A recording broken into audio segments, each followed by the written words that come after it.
For the beginning of this session, I'm very pleased to present you Bertrand Badiou from Paris, Ecole Normale Superieure, who is the other voice, we might even say, or the voice outre-tombe de Pola Celana, which is Professor Badiou will tell us more about his work through the text that he's going to present, but what I wanted to stress now is that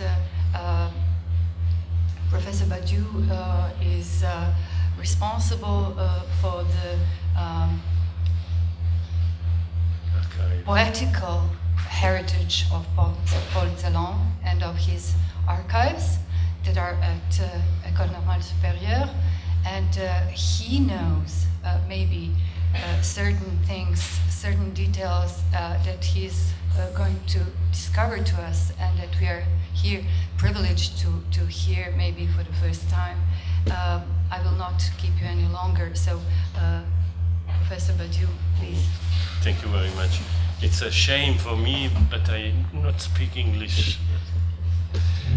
Bon, d'abord, je vous salue et je vous remercie de votre attention. Je vais tenir mon propos en français, et pour introduire mon propos, je vais simplement dire qu'en France, Pola Celana a écrit son œuvre en allemand en France, et qu'en France, il prononçait son nom Pola Celana, et qu'en allemand, il le prononçait à l'allemande Pola Celana. Voilà. Donc il était déjà entre les deux langues. J'aurais pu faire cette conférence en allemand, ich hätte das auf Deutsch sagen können, aber heute werde ich Französisch sprechen. La dimension testimoniale des manuscrits et écrits de Celan. Il va de soi qu'une réflexion sur la dimension testimoniale de la poésie de Pola Celana ne peut que présupposer connu l'essai de Jacques Derrida, poétique et politique du témoignage, qui s'attache avant tout à l'approche du poème Aschenglorie, publié dans Atemwende en 1967. Je ne rappellerai pas tout ce que Derrida a mis au jour en partant de la première strophe, de la fameuse strophe finale de ce poème, écrit le 15 décembre 1964. Niemand zeugt für den Zeugen. Pas plus que je ne reviendrai sur ces réflexions philologiques et philosophiques à propos des notions de Zeuge, témoin, bezeugen, attester, témoigner, procréer même, Bezeugung, témoignage, attestation, preuve, Zeugnis, attestation, témoignage, déposition, mise en rapport avec celle de testis, témoin, terstis, celui qui dans un procès se pose en tiers, sous perstes en latin, survivant, mais également martyrion en grec ancien, qui signifie à la fois témoin et preuve. Ces deux choses ne sont pas indifférentes, cette alliance sémantique. Comme je suppose connu et admis le fait que celui qui témoigne n'apporte pas de preuve et que son acte, qui est un acte de foi, suppose un serment initial. Derrida aborde aussi le problème de la finitude du témoignage, de la possibilité du mensonge et donc aussi du parjure. Tout ceci pour justifier que je me réfère à Derrida le plus souvent de façon implicite. Je suis parti de sa réflexion en me laissant solliciter par elle et entraîné dans un champ qui m'est familier, celui des archives. Mon propos espère cependant parvenir à déborder quelque peu celui d'un archiviste. Dans quelle mesure les manuscrits de Celan ont-ils une dimension testimoniale? Comment et de quoi ces écrits peuvent-ils être témoins? Idéalement, il faudrait prendre appui aussi sur l'ouvrage de Giorgio Agamben, Quel che resta di Auschwitz, l'archivio e il testimone, et même sur celui de Raoul Hilberg, Perpetrators, Victims, Bystanders. Dans ma contribution, qui ne peut être, vu le format qui lui a été imparti, qu'une façon de lancer sur quelques pistes de réflexion, je me référerai principalement à quelques significations du substantif témoin en français, selon le dictionnaire Trésor de la langue française. Étant entendu que l'emploi que Celan fait du mot allemand Zeuge est inévitablement marqué par la signification du mot censé être son équivalent français. Celan écrit en effet ses poèmes en France, et sa langue quotidienne, il faut y insister, est le français. Témoin est la personne qui, par ses paroles et par ses actes, son existence même, porte témoignage, mais aussi le créateur qui, par son œuvre, donne de l'époque où il a vécu une image particulière. Témoin est une preuve matérielle, un indice, une pièce à conviction. Je me réfère enfin aussi au sens suivant. Témoin est une chose qui permet de constater, de vérifier. Le mot alors a pour synonyme marque et repère. Celan a commencé à dater les manuscrits de ses poèmes dès ses débuts poétiques, et en particulier durant ses années d'internement dans les camps de travail roumains entre 1942 et 1944. Ce soin traduit chez lui sans doute la conscience de l'importance, en allemand Bedeutung, qui signifie à la sens et importance, des coordonnées temporelles et spatiales de l'expérience qu'enregistre et interprète le poème. Même si le poème porte un nom de fleur qu'il a inspiré, celui qui le consigne dans un carnet le tient pour une page de son journal des années du Troisième Reich. Les manuscrits de poèmes de ce qu'on appelle aujourd'hui le Frühwerk exhibent déjà souvent leurs coordonnées qui ont une valeur de signature. Après les années de guerre, Celan se montre plus négligent. Nombreux sont les poèmes de Mohn ou Gedächtnis qui ne portent pas ce genre de mention. Même curieusement, la fondamentale Todesfuge, fugue de mort, en est dépourvue. Ce n'est qu'après 1953, c'est-à-dire après la première accusation publique de plagiat portée contre lui par Claire Goll, que Celan se soucie vraiment à nouveau de dater ses manuscrits. À partir de mai 1960 et durant les années qui suivent, et qui correspondent à la phase aiguë de ce qu'il appelle désormais l'affaire Goll, ou l'infamie, ce souci de dater devient chez lui habitus. Il s'agit désormais de s'assurer que les manuscrits de ses poèmes puissent constituer les preuves d'authenticité de leur inspiration.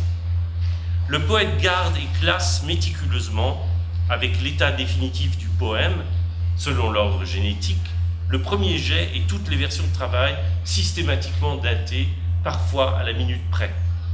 Il le fait non par narcissisme maniaque, mais parce que la documentation révèle que le poème ne résulte pas d'une fabrication, d'un montage de morceaux, mais que tout au long du procès d'écriture, il est d'une seule pièce, donc à chaque étape, un. Pour bien comprendre cela, il faut savoir que Claire Goll, pour étayer ses accusations de plagiat, s'était livrée à toutes sortes de manipulations des manuscrits de son mari Ivan Goll. Selon elle, la victime, le plagié, qu'il s'agissait de défendre contre l'usurpateur et l'imposteur, Celan, qui connaissait le succès qui était en fait dû à son défunt mari. Pour fonder ses accusations, Claire Goll ira jusqu'à fabriquer un fond posthume, Ivan Goll, en antidatant ses manuscrits et même en introduisant dans les dactylogrammes de sa confection des expressions et tournures en provenance des poèmes de Celan.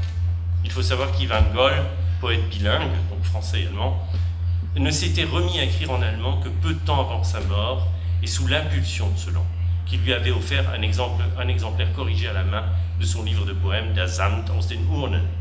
Le volume criblé de fautes d'impression avait dû être, hélas, immédiatement retiré du marché.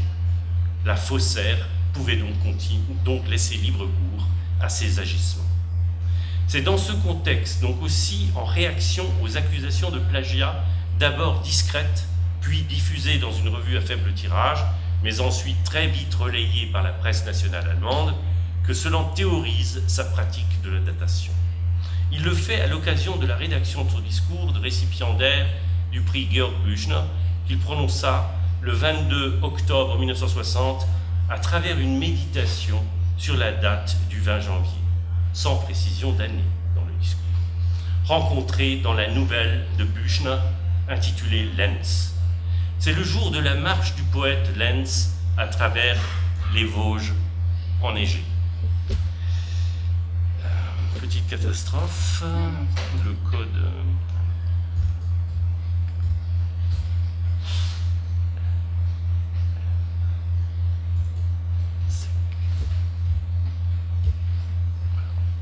Der wahre, der büchnerische Lenz, der Lenz, der den 20. Jänner durchs Gebirge ging, als ein Ich.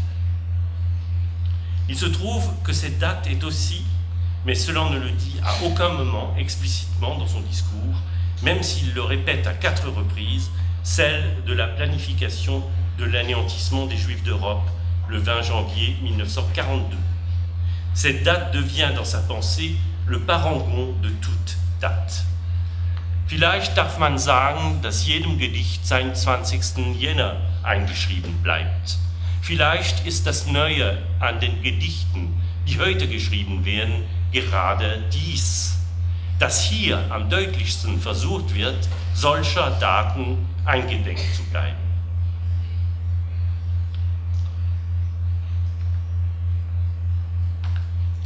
Ich hatte mich das eine wie das andere Mal von einem 20. Jänner, von meinem 20. Jänner hergeschrieben.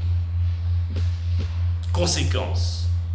Dans chacun de ses poèmes, avec ses dates spécifiques, en lien avec toutes sortes d'événements et d'expériences vécues, le lancement d'un satellite, la manifestation contre l'OAS, c'est dans le contexte de la guerre d'Algérie, contre l'OAS à Paris en février 1962, la guerre du Vietnam, la guerre des 6 jours, mai 68, l'entrée des chars soviétiques dans Prague, etc.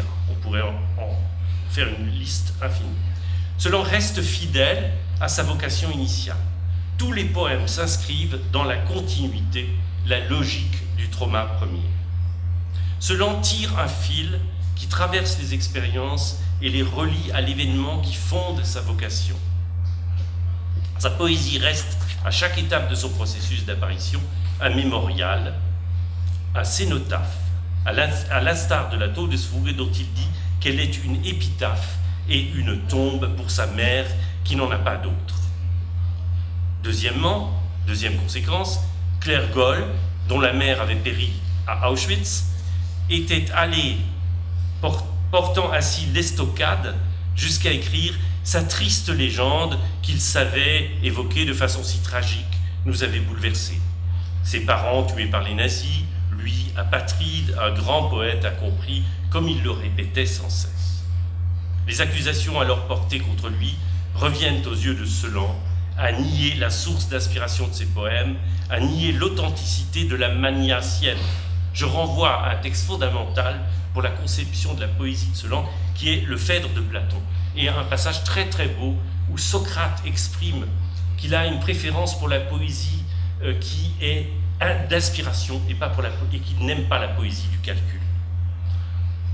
Donc, la mania sienne, la fureur poétique, induite par ce qui ne porte alors pas de nom, par ce qui s'est passé, c'est comme ça que Celan l'appelle, et qu'on appellera ensuite, surtout en France, après et d'après le film de Claude Lanzmann, Shoah. À la négation de l'authenticité de la poésie de Celan correspondrait donc une sorte de négationnisme. Si Celan accumule des preuves dans et par la collection de ses manuscrits, c'est donc également pour pouvoir étayer son témoignage contre toutes les formes de négationnisme, aussi contre celles qu'il rencontre sous la plume des critiques littéraires allemands qui écrivent sur sa poésie. Et s'il écrit le plus souvent ses poèmes au stylo plume, donc à la main, c'est parce que le ductus de l'écriture manuscrite correspond à la complexion singulière de celui qui l'écrit en traduisant l'expérience qu'il fait. Il résume sa pensée à ce sujet dans une formule qui a fait date. Nur wahre Hände schreiben wahre Gedichte. Ich sehe keinen prinzipiellen Unterschied zwischen Händedruck und Gedicht. La main qui écrit est celle de celui qui prête serment avant de témoigner. Celan ne considère cependant pas que ses seuls manuscrits comme des témoins de la genèse de ses poèmes et donc de son Atemgang, de la marche de son souffle. C'est un ancien titre pour le volume qui s'est intitulé en définitive Atemgang. Ces marques de lecture dans les livres, rarement datées, sont parfois relevées d'un petit « i » inscrit dans la marge, qui apparaît comme un témoin lumineux, signalant qu'à l'endroit en question du texte, une lumière a jailli dans son esprit de lecteur. Cet eureka constitue souvent le premier état d'une idée poétique inspiré par la lecture. Il est manifeste qu'il importe à Celan de le signaler, d'abord ad se ipsum, bien sûr, mais peut-être aussi au-delà de soi. Il lui arrive même de remarquer avec satisfaction que ce qu'il a déjà écrit, voire publié, rencontre dans une heureuse coïncidence ce qu'il lit. Il note alors en marge, pour fêter ce petit événement, Bestätigung, confirmation.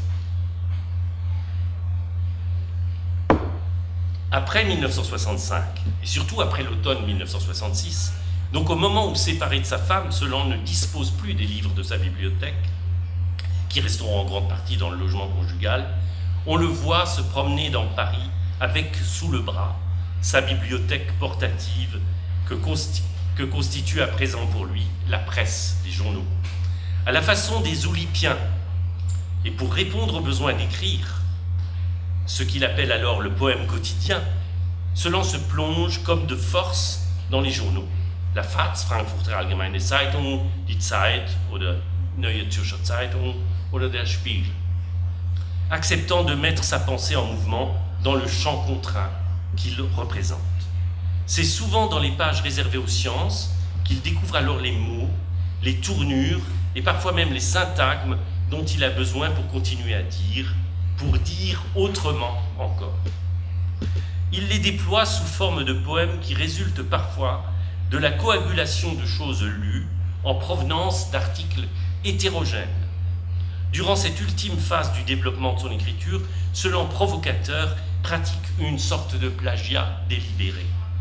Aux accusations de plagiat, Celan répondrait donc, en souriant sous cape, par la multiplication d'emprunts. Il va de soi que, même si les poèmes entretiennent des liens troublants avec les objets textuels qui les ont inspirés, ils restent traversés par son fil. Comme Midas, dès que Celan touche à l'écrit d'un tiers pour le tirer à soi, il en fait son or. Curieusement, alors qu'il a conservé de nombreux articles sur des sujets qui l'intéressent, Celan n'a gardé aucun de ces articles inspirateurs que seul le travail patient et systématique de Barbara Wiedemann a permis d'identifier. Celan a-t-il délibérément voulu garder le secret de la jeunesse de ses poèmes tardifs? Dans ses poèmes, Celan ne porte pourtant pas moins témoignage sur son temps, sur son vécu, que dans ceux qui les précèdent. Mais il a souhaité ne pas laisser de traces de leur surgissement ailleurs que dans les manuscrits eux-mêmes. Est-ce parce qu'il souhaite que ces poèmes, en leur qualité d'actes de foi sans preuve possible, Derrida, témoignent hors de toute possibilité d'exhiber des preuves extérieures à eux-mêmes? Renoncent-ils avec eux à fournir des preuves en continuant de témoigner? Il faut pour finir souligner que si la date a incontestablement la vertu de permettre le témoignage en faveur du poème et de son authenticité, Celan, à de très rares exceptions près, a choisi de les publier sans ces indicateurs, qui les ancrent dans le vécu et dans le temps, bien qu'ils ou parce qu'ils eussent pu constituer de précieuses clés pour leur déchiffrement et leur interprétation. La date risquait-elle de rabattre le poème sur l'expérience d'où il est issu, sur un référent immédiat, le privant de sa qualité de témoin hissé hors de la vie, dans l'existence? Du darfst, pourquoi ce poème? D'abord parce que son titre incipit, constitué de l'auxiliaire de mode dürfen, m'a semblé dans sa vertigineuse simplicité des plus provocateurs. Avoir la permission de, pouvoir, devoir, se couvre le premier poème d'Atemwende, intitulé Du darfst, en posant implicitement la question de l'identification du tu et donc aussi du je qui se pose partout dans l'écriture de Celan, Gadamer l'a souligné, est programmatique et donc décisif. Celui qui écrit ces mots prend la liberté de se référer à l'interprétation qui en a été proposée récemment par Denis Thouard dans « Pourquoi ce poète, le Celan des philosophes ». Il s'agit de mettre cette interprétation à l'épreuve, d'une part du témoin de la jeunesse du poème que constitue le dactylogramme de la première version connue, qui a été conservé par Celan, et d'autre part de la mettre à l'épreuve du témoignage d'ordre biographique que j'apporterai pour tenter de valider une autre interprétation, diamétralement opposée à celle de Thouard. Étant entendu que Celan n'ignorait pas le sort qui allait être réservé à ses archives littéraires, les manuscrits ou dactylogrammes des premières versions de poèmes sont-ils le lieu où se trouvent gardées, je fais encore référence à Derrida, leurs vérités respectives? Est-il possible à l'interprète d'avoir accès à cette vérité par leur biais? Il faut aussi éviter de penser naïvement, et en commettant ainsi l'erreur qui consiste à sacraliser l'origine, que la première version d'un poème correspondrait systématiquement à l'intention ultime du poète. Il arrive en effet, on le sait, que le poème dise à la fin du processus d'écriture strictement le contraire du premièrement dit. En tout état de cause, une version de travail d'un poème peut constituer un indicateur permettant d'orienter une interprétation. Voici ce bref poème écrit à Paris le 16 octobre 1963. Du darfst mich getrost mit Schnee bewirten, so oft ich Schulter an Schulter mit dem Maulbeerbaum schritt durch den Sommer, schrie sein jüngstes Blatt. S'opposant à la lecture problématique de Hans-Georg Gadamer dans Wer bin ich und wer bist du, et croyant marcher dans les pas de Jean Bollack, Thouars décrypte le mot Maulbeerbaum, qui désigne en allemand le mûrier, Morus L, et sans doute très précisément Morus alba L, en prétendant qu'on ne saurait ignorer la resémantisation due à l'attention portée aux composants du mot. Maul, gueule, Maulbeer, mur, Maul L, grande gueule, fanfaron. Toujours sous la plume de Thouars, le Maulbeerbaum fait son œuvre, il produit à répétition une fausse littérature de sa gueule terrible. Le Maulbeerbaum est arbre à parole, est un monstre verbal qui dit toutes les contrefaçons du langage. Le mensonge est par lui répété sous des aspects toujours nouveaux. L'arbre aux mauvaises paroles laisse échapper un langage torturé et violent, un cri que le poète analyse. En tout état de cause, l'interprétation qui peut en être faite après le développement qui va suivre a choisi de prendre la direction opposée. Curieusement, mais fort heureusement, Thouars ne va pas jusqu'à rappeler dans ce contexte la gueule de travers, Schrägmaul, de la Contrescarpe, du poème La Contrescarpe, qui rappelle inévitablement Goebbels. À y regarder de près, Gadamer ne conteste pas à tort l'autonomie, certes relative, de Maul dans Maulbeerbaum. Pour ma part, parce que je disposais d'informations biographiques de première main, je ne pouvais pas imaginer que cet arbre, au nom si expressif, lorsqu'on le prononce, on en a merveilleusement plein la bouche, pût avoir une valeur négative. Celan avait en effet, dans un geste superstitieux, planté 3 mûriers, un pour chaque membre du trio familial, Gisèle, Éric son fils et lui-même, dans le jardin de la propriété à Moiville, dans l'Eure, que les Celan avaient acquise au printemps 62. Ces 3 mûriers, je les ai vus, de mes yeux vus, lors des séjours répétés à Moiville dans les années 1980. Maulbeerbaum évoque aussi inévitablement la variation intraduisible sur le nom de Mandelstam dans un air de filou et de brigand. Ein Gauner Unganovenweise. Mandeltraum, Trandelbaum und auch der Randelbaum, Randelbaum. Cet arbre, le Morus alba L, je l'ai nommé spontanément lors d'une interprétation à l'ENS avec mes étudiants, l'arbre juif de la poésie. Comment imaginer que le cheminement du jeu, épaule contre épaule, donc dans une intimité avec le Maulbeerbaum, puisse être conservé, puisse être négatif? Peut-être faut-il même aller jusqu'à entendre derrière le mot Schulter, le français épaule, écho du prénom Paul, comme à la fin de l'unique poème de Celan écrit en français dans lequel il s'adresse à son fils. Ton père t'épaule. S'ajoute à tout cela la première version connue du sextile qui semble à elle synthétiser tous les arguments en faveur de l'attribution d'une valence positive au Maulbeerbaum. Du darfst mich mit Schnee bewirten. Ich komme mit 7 Blättern vom Siebenstamm. Il transparaissait à la fois le nom de Mandelstam et la Menorah. Siebenleuchter. Mais il se trouve que cette version est barrée, fait suffisamment rare pour être soulignée. Que signifie cette bifure? Curieusement, Thouars n'en a pas tiré argument pour sa lecture. Le poète en bon sériciculteur n'élève-t-il pas sa façon des vers à soie? Ou, selon une métaphore à l'instar du mûrier, ne produit-il pas sans cesse de nouvelles feuilles? On pourrait alors lire derrière Jüngstes Blatt, à la fin du poème, non seulement Jüngstes Gericht, jugement dernier comme le fêtoir, mais aussi tenant compte de l'évidente performativité de l'ouverture d'Atemwende, Jüngstes Gedicht, dernier poème, poème le plus récent, et qui se promet un avenir fait de feuilles. Sous forme d'apostille à l'essai de Derrida, et selon un tour très celanien, je reviens pour conclure sur le tercet à la fin d'Aschenglorie. Cité au commencement. Niemand zeugt für den Zeugen. Étrangement, Derrida ne mentionne pas cette autre lecture possible selon laquelle niemand ne serait pas un pronom indéfini, mais un substantif. Niemand, avec majuscule.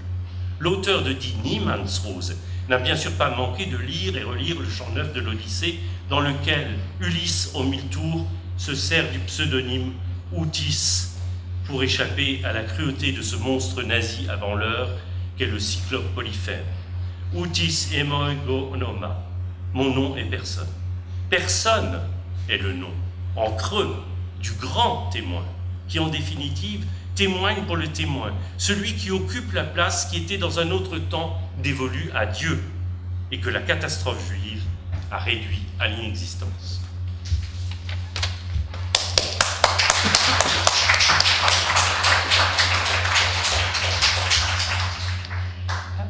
Thank you very much. Je vous remercie de votre conférence. We are already running out of time, and we are not going to stop this flux of Celanian language. So I will introduce our next speaker, Monsieur Weiss, who is coming from the University of Sheffield, and his talk.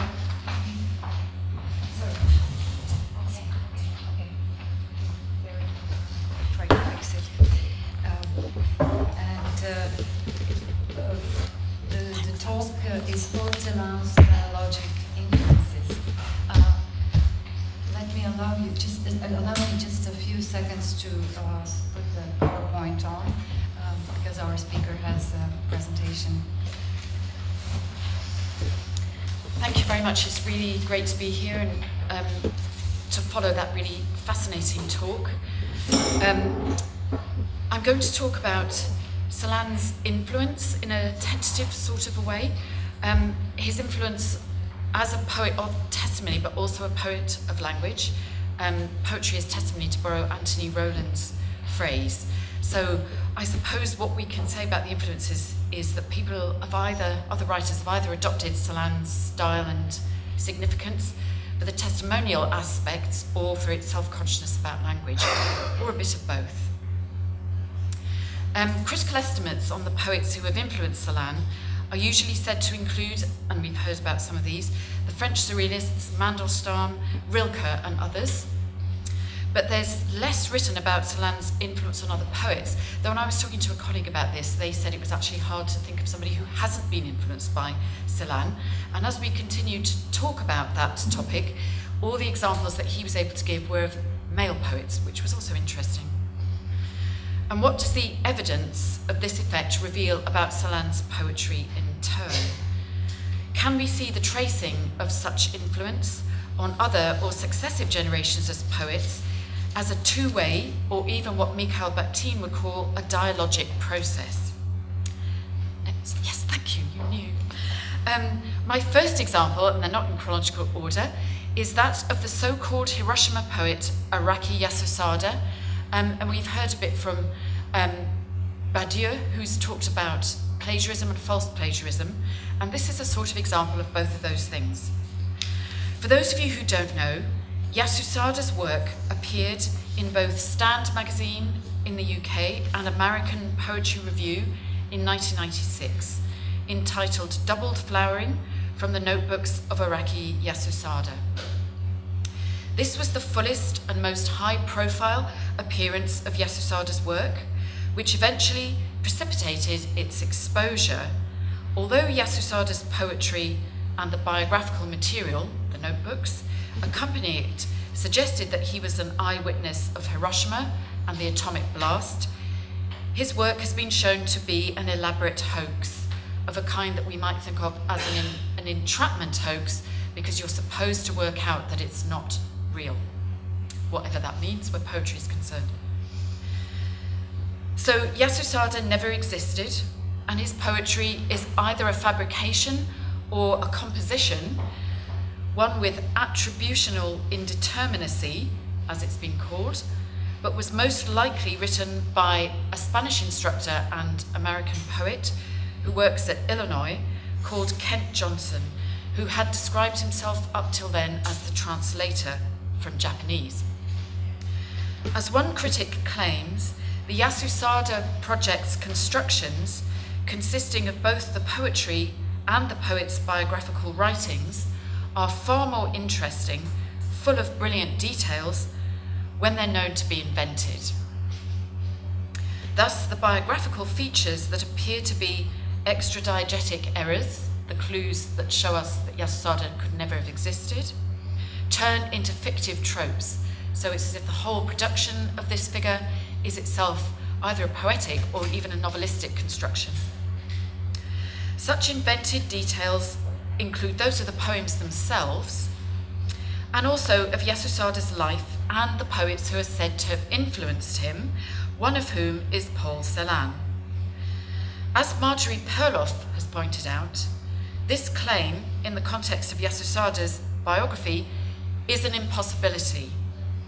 It's one of the self-advertising anachronisms, or possibly we could call it a prochronism, in the sense of an event that is placed too early, that characterize his work.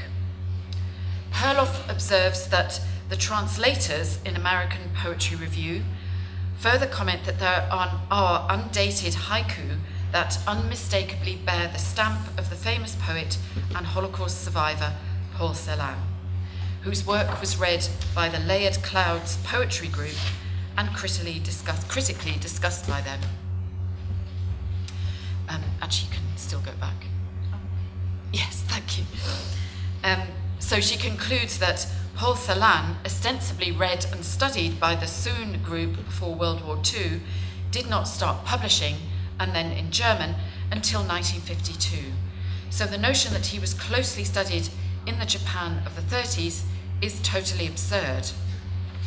Or, in other words, a clue. In this sense, we could say, perhaps, that Celan's name here is the signifier of Yasusada's false status as a witness poet. But this doesn't mean that Celan's influence on the writing itself is not genuine, nor in some sense that it isn't witness poetry, even or especially if this work is fictive or performative. We might wonder what are the undated haiku to which the note refers, and if the aesthetic or mock hoax which the Yasusada project represents extends so far that they exist too. So the biographical note said that there were some other haiku that seemed very Celan-like, and actually in the collection that's since been published of Yasusada's work, there are some undated haiku which seem to me exactly to bear the influence of Celan. And here are two of the possible candidates from the collection Doubled Flowering. And obviously when we read this in the knowledge that Yasusada never existed, they might seem overly artificial, but I'll be interested to know what you think. The first one, tirelessly, tirelessly, moon is breathing, mountainside, lake's birth. And the second one, similarly undated, and as we've just heard about Celan's meticulous dating, maybe again this is another clue to the kind of free-floating nature of this material. In the temple's silence, shaped like a hammer, the hammer's silence. Yasusada seems to have taken from Celan's example the notion of the poet as a retrospective eyewitness to atrocity, but also one who's still witnessing in the present.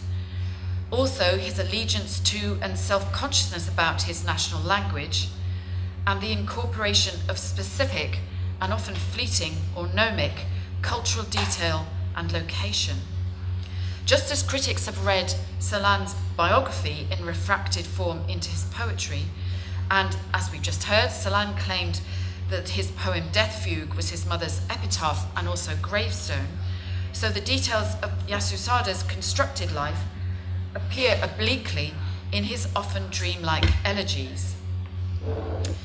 The uncanny imagery of women's hair in Death Fugue, invoked in relation to Jewish and German history through the figures of Shulamit and Margareta, reappears in Yasusada's poem, which you can see a bit of on the slide here, Mad Daughter and Big Bang. This is my favourite of all his poems. It seems, even as it were, a staged representation, a really fabulous poetic account of a speaker's bereavement and grief. It's the representation of a father driven to hallucination by that grief. It opens, setting the scene in the present. Walking in the vegetable patch late at night, I was startled to find the severed head of my mad daughter lying on the ground. From a distance, it had appeared to be a stone, haloed with light, as if cast there by the Big Bang. After a bad-tempered exchange that the rest of the poem continues, the father says, "You look ridiculous," and the daughter replies, "Some boys buried me here," which is, in a historical sense, quite true. We then read, "Her dark hair, comet-like, trailed behind." By contrast to Celan's invocation of the Bible and German history, and German literary history, Yasusada calls on the history of the cosmos in his use of, again, of a woman's hair.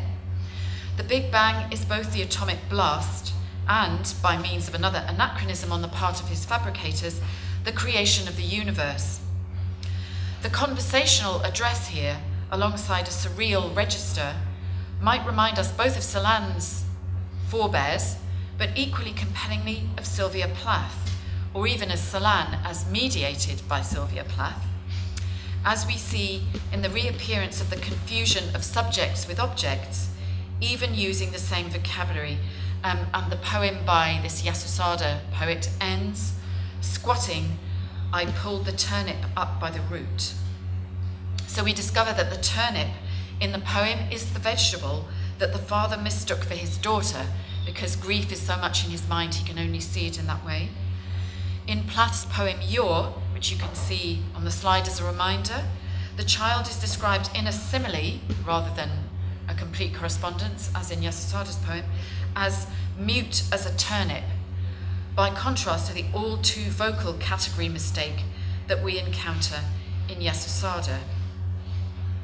So following on from this, my next example, briefly, is that of Plath herself.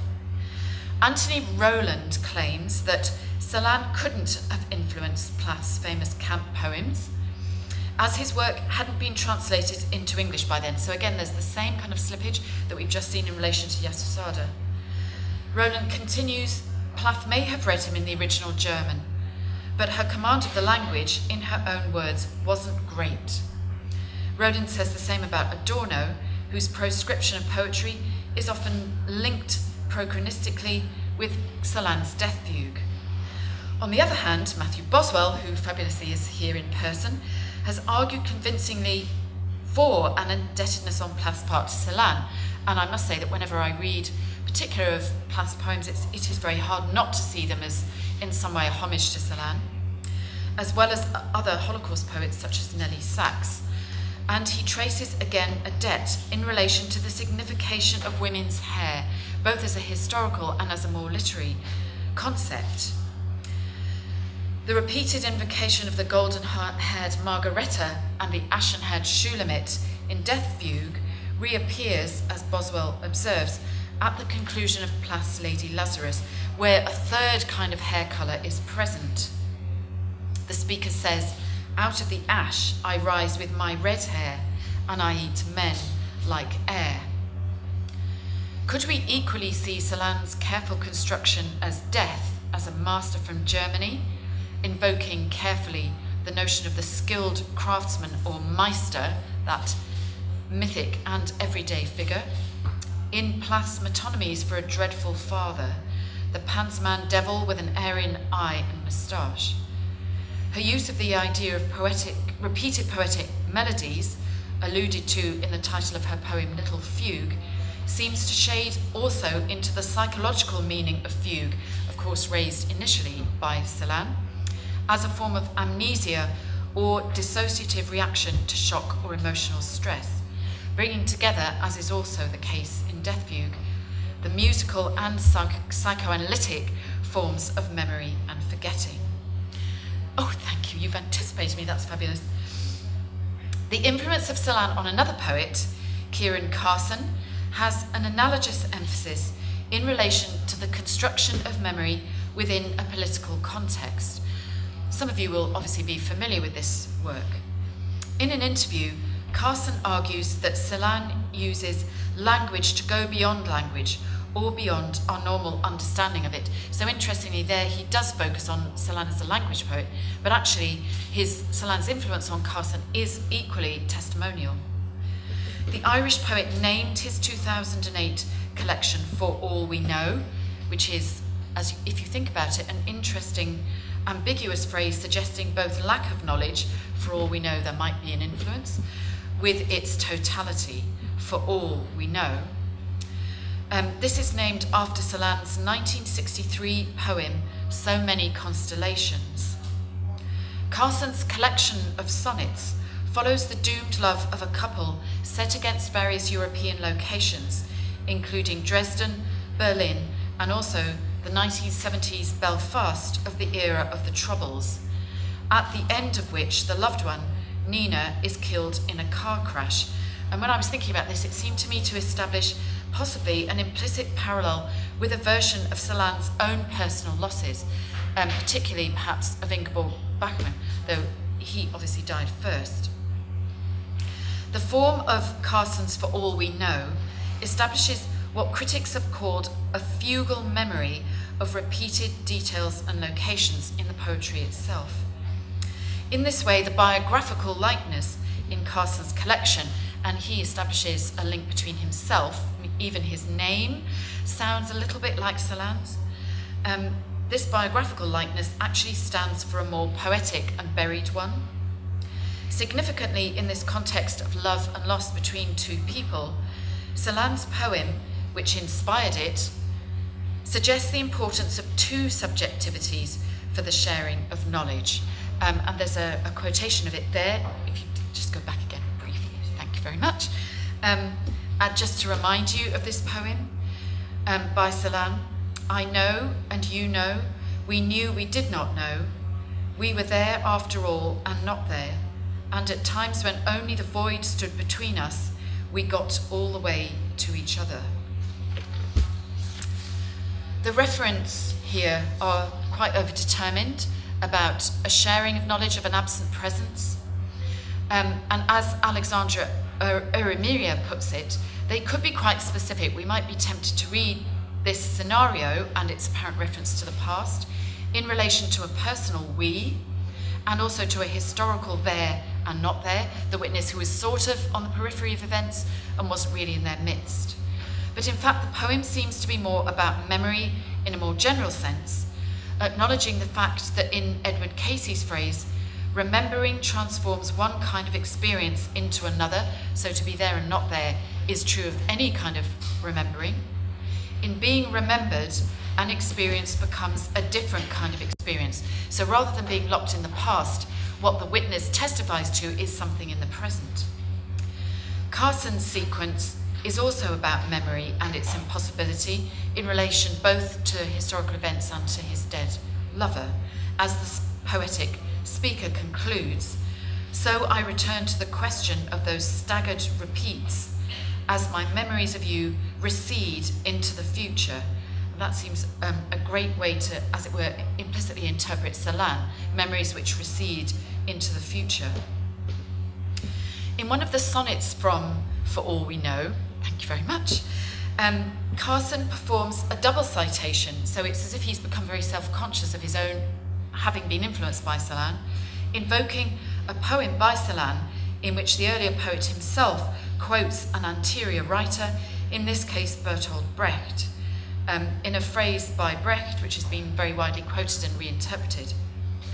Brecht's To Those Born Later, which was itself published 30 years earlier, asks, what kind of times are they when a talk about trees is almost a crime because it implies silence about so many horrors? And here is Celan's poem. A leaf treeless for Bertolt Brecht. What times are these when a conversation is nearly a crime, because it includes so much being spoken? There are different translations of that poem, particularly the last lines, and Carson, in his version of this, called Peace, has gone for a slightly different version. So Carson reinterprets Brecht via Celan. What kinds of times are these, you'd say, when a conversation is deemed a crime because it includes so much that is said?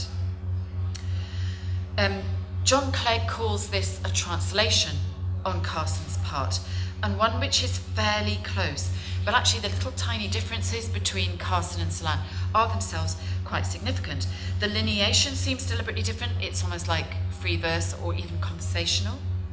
And there's the crucial addition of you'd say, and in the poem by Carson, because of the constant presence of Nina, the other person, it's as if that's what Nina used to say. While nearly a crime, the phrase that Celan uses, becomes is deemed a crime. And you could either see that as something that's in popular knowledge, people have said that it is a crime, or even something that is officially legal. It's as if Carson is seeing the Irish peace process via East European and wartime history, and he includes the idea of an interlocutor, you, and the malign process of law itself. It is deemed, so the madness is extended even to what is judged to be legal. Carson might be perhaps a surprising successor to Celan, but there are others who are much more well-known, I suppose, and again quite explicit about that reference. Geoffrey Hill's poetry draws on the earlier poet, does refer to him explicitly in the poetry itself. Thank you. Oh, no, do I have... Oh no, sorry, there is no slide. That's a strange gap on my part, but thank you anyway. I'm just going to read it out. Celan, in Hill's collection, The Orchards of Sion of 2002, Celan's name is cited in 6 of the poems, while the earlier Tenebrae of 1978, itself named after a poem of Celan's, in which Hill produces a free translation of 2 of Celan's poems from Die Niemandsrose, called 2 Choral Preludes, subtitled On Melodies by Pola Celana, which have been called a double elegy for the older poet. One of the 3 translations, I'm afraid I'm going to have to read it to you because somehow I forgot to put it on the slide, is Celan's poem Ice Eden. In this poem, set in a lost realm, we see a kind of world of childlike vision within which we perceive an icy threat. And this is Celan's poem, which I'll just read briefly. There is a lost land where a moon grows in the marsh, and that which froze there with us glows around and sees, for it has eyes, which are bright earths. The night, the lies. It sees, the eye child sees. It sees, we see. I see you, you see. The ice will rise from the dead before the hour closes. Obviously that's really fabulous and something that clearly attracted Hill's attention. But his version, again, translates and interprets at the same time, becoming what one critic calls imitations of the originals, as can be seen in the first stanza. And I hope if I read out these first few lines of Hill's imitation, you'll be able to think what he's done to Celan's original, if it is an original. There is a land called Lost, at peace inside our heads. The moon, full on the frost, vivifies those stone heads. So where Celan has, there is a lost land, Hill has, there is a land called Lost, personifying the land and making the fairy tale element and the next idea, that of an inner world, much more prominent and more concrete. Hill continues, there is a land called Lost, at peace inside our heads. So he makes the fact that this is an inner world much more explicit. But it's as if the German capitalization prompted the idea, and that's interesting because of what we just heard about a possible ambiguity because of German capitalization. Because the first line in Celan's original reads, Es ist ein Land verloren, could you say that forlorn there could be a noun? So if Hill has interpreted, or if the speaker of his poem has interpreted it in that way, it might be positing that there is a land called lost is actually a better translation than there is a lost land. In this free translation, the transformation of a poet's work is a kind of super influence, or the effort perhaps to subsume the earlier voice into the present writers. And it's obviously quite a common strategy. Simon Armitage has done so with Pearl from early English, and Ted Hughes has done it with Ovid and Janos Pilinski, where somebody else produced a literal translation and then the later poet produced their own version. Inspired in turn by what she calls Hill's transductions of Celan, so again there's a kind of a triple influence here, the US poet Courtney Drews has produced a series of free translations or artworks. Again, maybe I weirdly forgot to put, they're not there either. Never mind, I shall read them out to you. She has produced a series of free translations or artworks responding to some of Celan's poems from Atemwende of 1967, which she calls Notes on Some Sculptures by Pola Celana, which is quite an interesting use of that word, as if she sees them as objects rather than poems.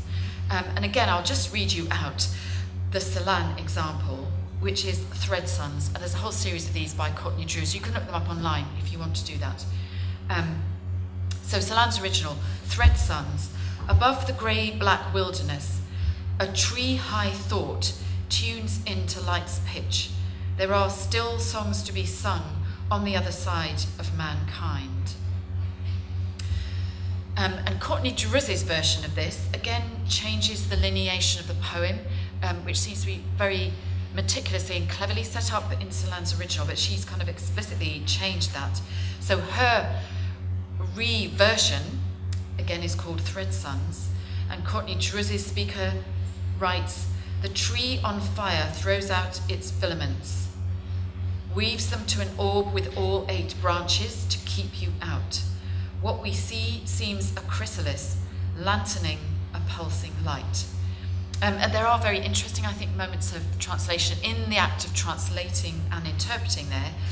The tree on fire throws out its filaments from Drews is an interpretation of what Thread Sons itself might mean. Some critics have suggested it means a very faint and pale version of the sun. For Drews it means its filaments, it's on fire.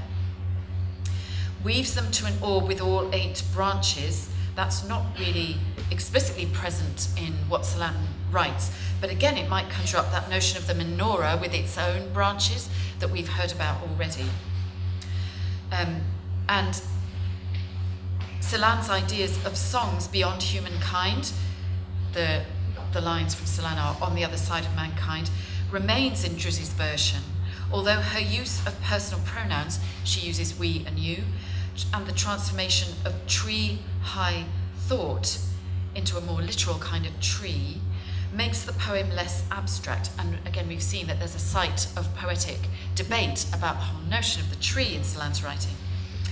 And Drews' version also loses the musical hint from Celan, where he writes, the tree-high thought tunes into light's pitch, so there's a kind of deliberate reference to musicality there. But she has suggested that there's nothing like that, it's much more visual. So where Celan emphasizes the aural, she emphasizes the oral. So to conclude, perhaps it's the case that any consideration of influence will always be dialogic, in the sense that it draws attention back to what later poets have detected and valued in the original writer's work. And I think you can see that throughout Hill, Carson, Drews, and all the other examples, and Plath. The kinds of mode adopted from Celan's writing include literary music, fugal memory, the idea of a fugue itself, eyewitness poetry, politics, home, literary and mythical or mystical history. As is often the case, it can seem as if an influence is present in a variety of ways, including that of its being impossible definitively to demonstrate it, and that's definitely the case, the feeling that I have both with Yasusada and with Plath. There are other poets I haven't mentioned who have explicitly or implicitly claim Celan's work as a precedent, in the case, for instance, of the American writer Eric Pankey and also Charles Wright, or to have allowed this to be perceived in the example of the British poet J.H. Prynne and the artists Anselm Kiefer and even the ceramicist Edmund de Waal, by their adoption of Celan's concerns and phrasing. And there are other poets again, Pierre Joris, who Badiou has mentioned as a translator, Jerome Rothenberg and Douglas Oliver. The ones I've mentioned have been only Anglophone writers. In some cases, such as Hill, have even been described as peculiarly British, but have adopted Celan's much more European or world perspective. But we might also consider such Romanian writers as the poet Greta Tartler, who's spoken about Celan's influence on her in a British context. In relation to Ingeborg Bachmann, the correspondence in every sense between the two poets is tantamount to a dialogue as much as dialogic, as is clear, for instance, in relation to Bachmann's response, and this is just one tiny example out of many, to Celan's poem In Egypt, which was explicitly written to her, with her poem Miriam, one of the figures named by Celan. Lastly, and there is a slide for this, I seem to have remembered to make one, the case of the Argentinian poet J.C. Bustriazo Ortiz has by contrast been examined by the critic Andres Ayens as an example of influence without historical basis, really overtly so. This line from the poet's 1972 poem In Canción Rupestre could be an order or a supplication. Don't light the flower of extermination for me. And you can see why the critic would like to see Celan's influence there. On the other hand, it does seem too explicit. The word extermination doesn't really perhaps fit Celan's writing, though flower might do. This critic, Arends, asks, does this poem, archaic ballad, respond to, or perhaps correspond with, if there is no actual influence, does it correspond with Paul Celan's Die Niemandsrosa? As Arends radically concludes, in a way that could free us from having to determine whether an apparent reference to Celan is deliberate, or if either Plath or Yasusada could read German, it is possible that one writing might correspond with another, that one and another writing might intermingle independently of the will of and the possible awareness of their signatories. Thank you.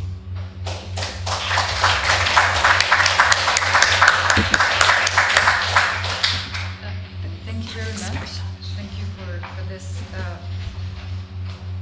very nice and fluent dialogue of Paul Celan and his readers and other poets.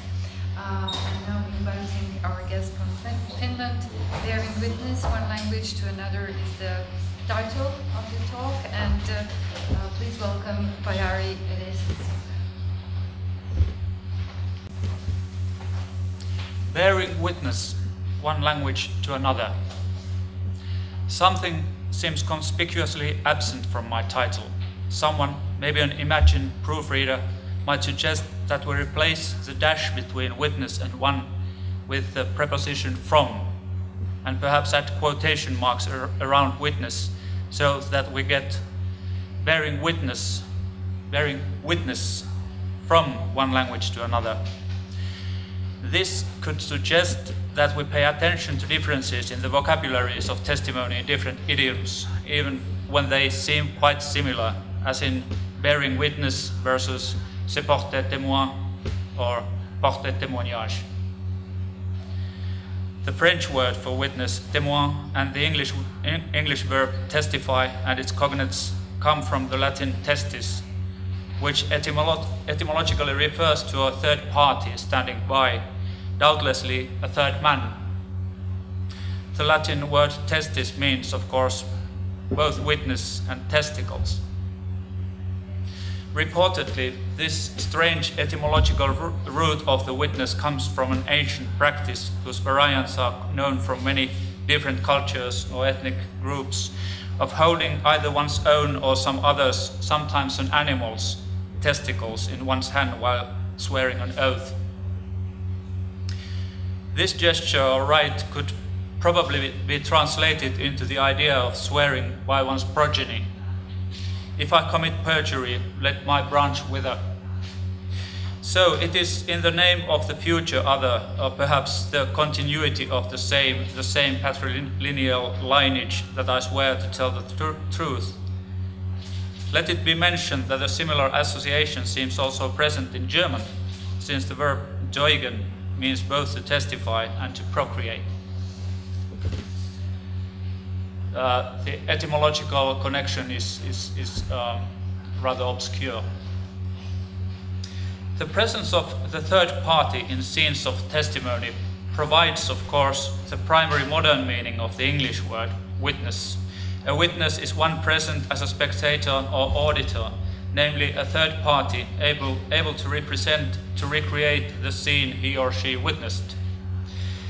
But obsolete and more word-for-word synonyms for the word witness given by the Oxford English Dictionary are knowledge, understanding, wisdom. The word witness is also applied to the inward testimony of the conscience, and an oath is traditionally signaled by the clause, "as God is my witness." So, a witness is a third party, or my interior knowledge of myself, or the other who is perhaps even more intimate to me than myself. So either God, the absolute witness, this absolute witness is a quote from Derrida, the absolute witness or one's conscience is not just called for help, as in the formula used widely in the English-speaking world, "so help me God," but summoned to witness for the witness. For Pola Celan's famous lines, "Niemand zeugt für den Zeugen," no one bears witness for the witness, one interpretation could be, perhaps, that in the absence of witness, in the absence of witnesses, in the absence of survivors, and in the absence even of God, the absolute superstes, quoting Derrida again, in the absence of God as the witness of all the witnesses who is summoned in the definite absence of witnesses or survivors, no one remains to bear witness. In Pola Celan's poetry, testimony is thematized in numerous, perhaps even countless ways. I will mention a couple of examples as briefly as possible. Radix Matrix is a poem that stands witness to the severe lineage of Abraham and Jesse, but also to the loss of the mother tongue, as Werner Hamacher has demonstrated. It bears witness not only to the severed lineage of witnesses, but also to the impossibility of witnessing without language, when also language has been murdered, severed, uprooted. The German language may be the privileged witness to the atrocities, as Derrida maintains. It may be the victim of verbicide that happened together with the genocide, as Derrida has also suggested. And it may be the survivor of all the death-bringing speeches, as Pola Celana has himself affirmed. But it is also the language of the absence of witnesses. Todd Nauberg is a poem bearing witness to the encounter between Celan and Martin Heidegger. A poem about forgiveness, perhaps, and this is an infinitely complicated issue as such. But there is also a scene of witnessing to be recognized more or less openly in the poem. A third, a testis, who attested to a conversation during a drive, is mentioned. But before that, before the drive, the poem attests to a walk on the paths of the Black Forest village, Todd Nauberg, in the vicinity of Heidegger's famous cottage, Die Hütte. Several flowers are mentioned, and all their names carry a world of connotations. One of the lines names Orchis und Orchis einzeln. Orchid and orchid singly. The name orchid, Orchis, a Greek word used also in German. Orchis is a synonym of testis, also testicle, and this comes from the shape of the root bulbs of the plant. tuberoids. So it is perhaps not far-fetched to think of the two men, the poet and the thinker, both solitary and singular in their own way, einzeln, both rooted in their own way. Even an uprooted is rooted in his own way. Both survivors and witnesses, subestes and testes, in their own way. If one translates the Greek and the German, orchis und orchis, to Latin, one gets testis et testis. Beyond this darkly humorous allusion, this subterranean reference must be connected with other allusions to the earth and what lies beneath. Axel Gellhaus has pointed out the conspicuous absence of one element of the four in Heidegger's mirror play of the fourfold in Celan's poem Todd Nauberg. While earth, human beings and the sky are more or less directly brought to appear in the poem, the gods are replaced by the dead, buried beneath the soil. If you know the poem Todd Nauberg, unfortunately I have no time to read it or discuss it in even more detail. However, rather confirming this observation by Gellhaus, I have suggested that there is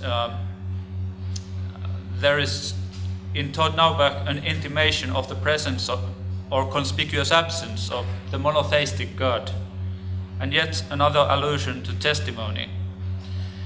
There is reason to believe that the emphatic singling out of the word Hütte in the strophe in der Hütte, connected or contrasted with the words in das Buch, in dies Buch, could even allude to the word used in Luther's German, meaning tabernacle, the tabernacle of testimony.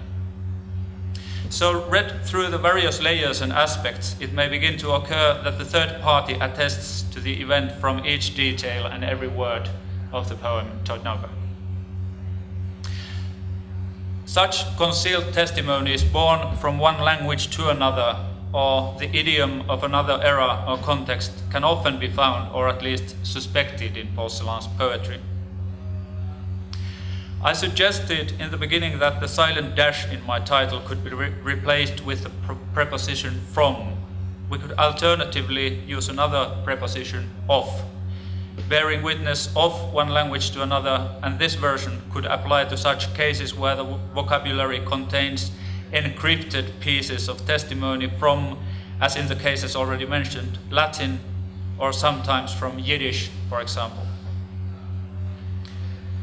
Among Celan's poems, Du liegst is one that famously underwent complete deciphering, as Philippe Lacour-Labarthe has characterized Peter Zondi's essay Eden, where Zondi comes forth as one of the friends who accompanied the poet during his stay in Berlin just before Christmas in 1967, and who was thus able to relate more or less every detail, every verse in the poem to the places Celan visited and a book he read during his visit. Zondi was indeed the privileged witness, but the poem relates to witnessing in another very concrete sense too. The book Celan was reading reported the court testimonies of the Freikorps soldiers who were present at the murders of Rosa Luxemburg and Karl Liebknecht in 1919. Extracts from these testimonies are present in the poem almost as such, only adjusted to the metrical schema. Der Mann ward zum Sieb. The man turned to a sieve, refers to Liebknecht being shot. Die Frau musste schwimmen, die Sau. The lady had to swim, the Sau, to Rosa Luxemburg's lifeless body thrown into the Landwehrkanal. She had to swim für sich, für keinen, für jeden, namely for herself, for no one, for everyone.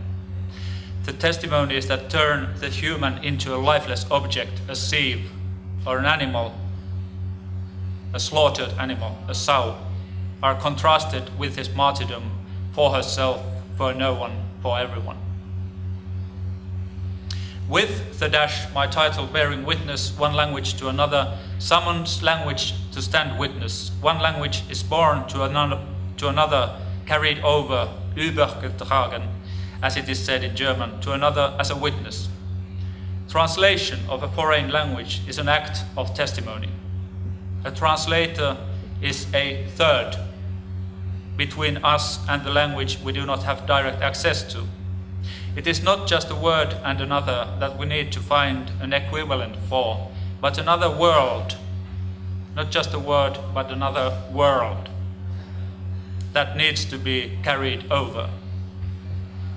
And this is why a translation should perhaps not pretend to make everything familiar, to smooth out the differences as if they never existed, or to familiarize the uncanniness, the original Unheimlichkeit that we encounter, that I encounter singled out when someone addresses me in a language that I do not understand at all.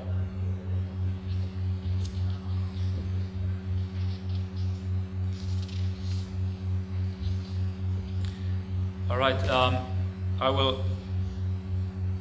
turn to text where Jacques Derrida reads Pola Celana and especially his memorial speech for Hans-Georg Gadamer. Just as in Demeure and Poetics and Politics of Witnessing, that evoke the final three lines of the poem Aschenglory, Niemand zeugt für den Zeugen, no one bears witness for the witness. Also in his memorial speech for Hans-Georg Gadamer, published as the book Bélier and translated as Ram's uninterrupted dialogue between two infinities, the poem, Jacques Derrida pays very specific attention to the envoy of the poem, Große glühende Wölbung. This time, the last verse, Die Welt ist fort, ich muss dich tragen. The world is gone, I must carry you. This is the poem you see projected on the canvas. Also, Rams is about bearing witness, a testimony on testimony. It is, among many other things, about poetry and language too, and about translation, about remembrance and fidelity as well. Will I be able to bear witness, Derrida asks to begin his speech, in a just and faithful fashion to my admiration for Hans-Georg Gadamer. But my reason to discuss the poem and Derrida's reading is not this more or less occasional, apparently incidental connection to the theme of testimony, but rather what could be called the egology and alteriology of witnessing, namely the notion of witness that implies oneself, the other, and the third. There's not enough time now to discuss the poem as a whole and in detail, so I will more or less make a shortcut to the last line, the envoy, the one that should actually invite us to turn back and read over. All the agitated, perhaps violent movements in the poem, the swarming and the burrowing towards the glowing vault and perhaps out of it, the engraving by branding, the swelling of the marrow of the coagulated heart oceans, the rams charging against everything and everyone in the world, as Derrida suggests, is suddenly stopped or replaced by a very different kind of movement, a movement of bearing the other in the absence of the world. Die Welt ist fort, ich muss dich tragen. It is as if the strange, uncanny, perhaps nightmarish world or counter-world of the Schwarzgestirn, Schwarm, a very German word indeed, and the coagulated heart oceans with their swelling marrow, all the agitation and inversions, black stars swarming against the glowing vault, an image that seems like a negative of a starry sky, etc. A world of apocalyptic disorder. It is as if this world suddenly receded just before the final line. When the world has surpassed all nightmares in horror or absurdity to the point that the Cartesian doubt about it being just a simulacrum has become more pressing than ever, also the necessity to bear witness to the other for the other becomes more pregnant than ever.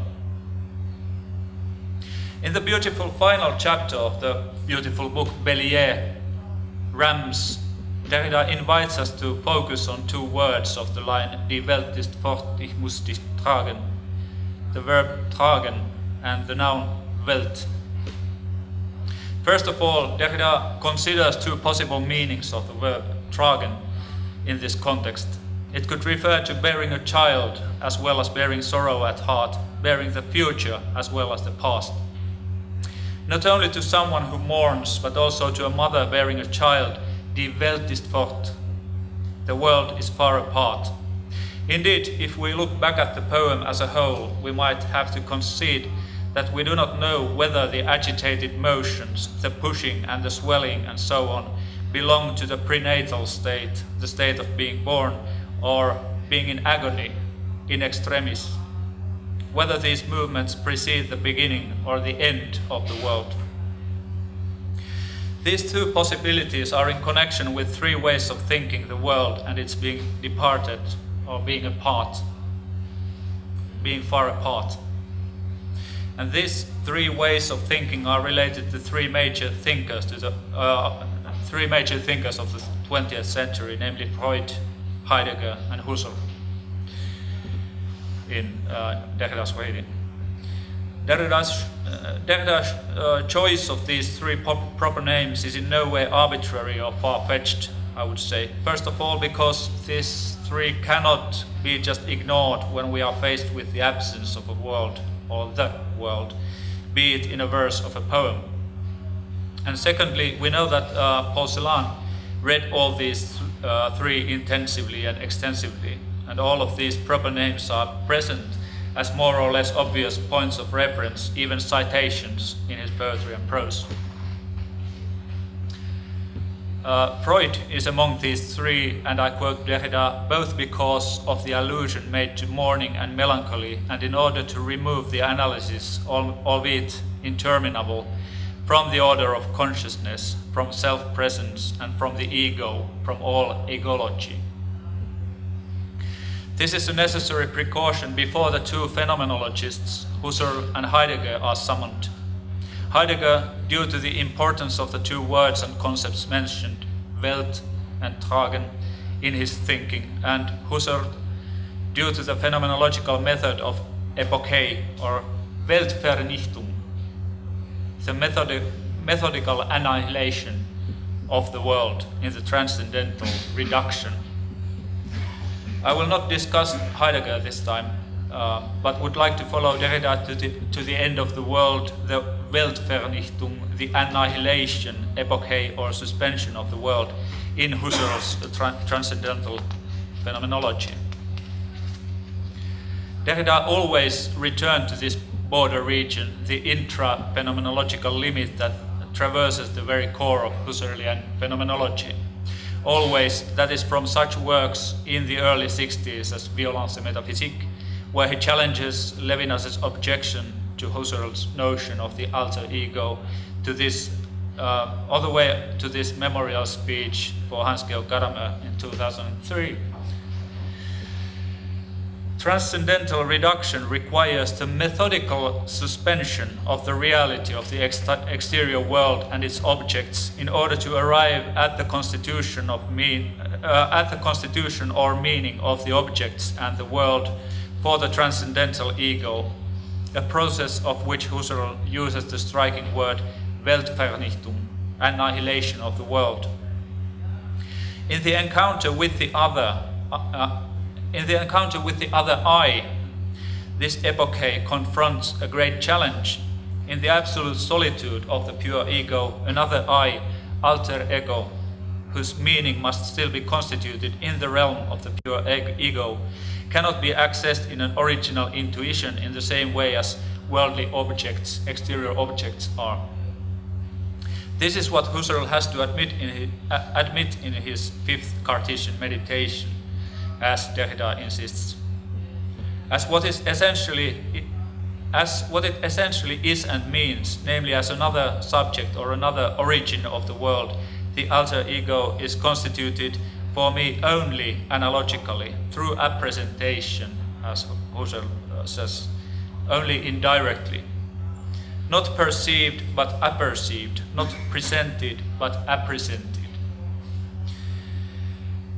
Indirect intentional mediation is required, as Husserl says, and as Derrida says with regard to Celan's verse, Die Welt ist fort, ich muss dich tragen, it is my responsibility to bring the other to the realm in which the world withdraws, to carry the other into this sphere of the pure ego, or carry myself toward the other as other.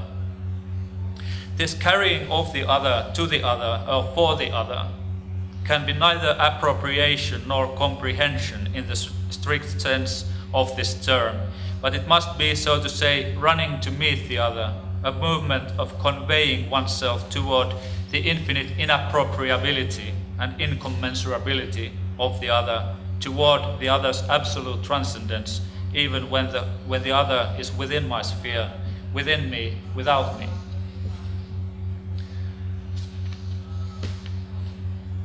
And it is precisely a question of translation here, of translating what is absolutely exterior to me into my interior, to my innermost core. But even before that, my turning inside out, an exposure to the other as my responsibility to turn or translate the absolutely exterior into my interior, so that it remains other and untranslatable.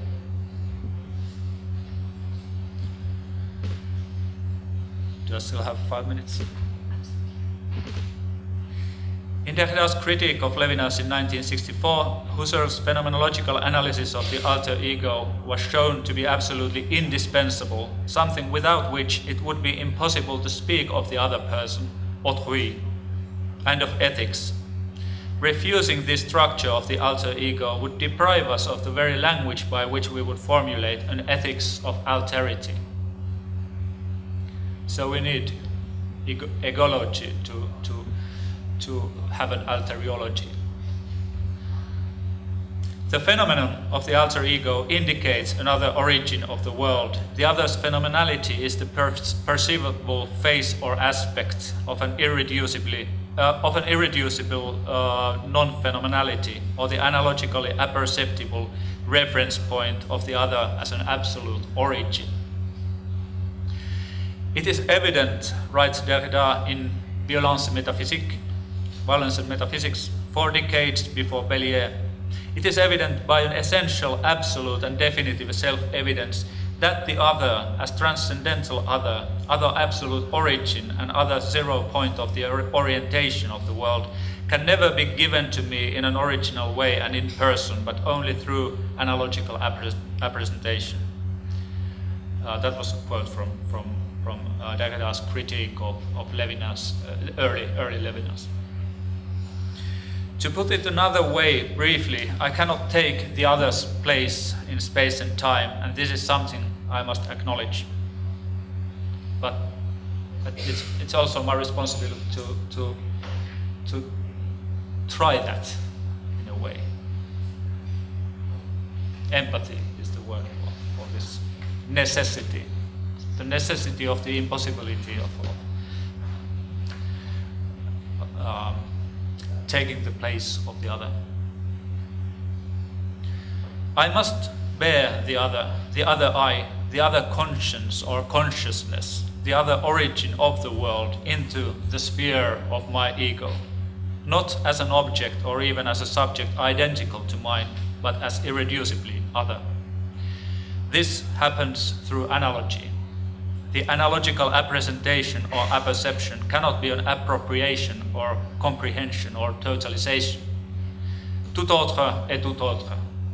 Every other is wholly other, even when we reach out toward the other to apprehend the other through an analogical appresentation that retains the otherness of the other. Tout autre, this formula, this Derrida's formula that could be translated in numerous ways. There is no ethics, there is no responsibility without the transcendental responsibility involved in the analogical representation of the alter ego, namely the ethical or pre-ethical obligation to carry the other into the sphere where the transcendent world has withdrawn, to carry you into my sphere, the realm of the pure ego. Derrida never abandons the Husserlian analysis of representation, even when he shifts the emphasis from the I am toward the I must, from the sum and the cogito towards the depth to the other and the original responsibility. So the Husserlian notion of representation remains indispensable in thinking alterity and egoity, an egoity which means also my alterity with respect to the others than me. Analogical apperception is neither an inference by analogy nor a metaphorical representation. Heuristically, it might be worthwhile to mention that in theology, the notion of analogy has been used to explain the infinite difference between divine attributes and their human counterparts, distance instead of familiarization or approximation. What is true about the phenomenality of the other's body as an indication of incommensurability is true also about the body of a poem. In his notes written during composing the Buchner Prize speech of 1960, perhaps best known by its title, The Meridian, Pola Celana insisted that the poetic image is something else than simple metaphor. Actually, he insists that poetry is anti-metaphorical. And this is due to its phenomenal character, writes Pola Celana. Against the extreme examples of violence and metaphor, metaphors of violence and violence through metaphor, such as the metamorphosis of a man into a sieve and of a woman into a sow, we have the obligation to study the other through a distant comprehension, as Pola Celana insisted. On the other hand, what is true about the phenomenality of the poem is true about the other. Every real-life encounter takes place in remembrance of the secret of the poem, says Pola Celana. Every true encounter bears witness to the secret of the poem. I must bear witness in the absence of witness to the absence of witness for the witness. Thank you.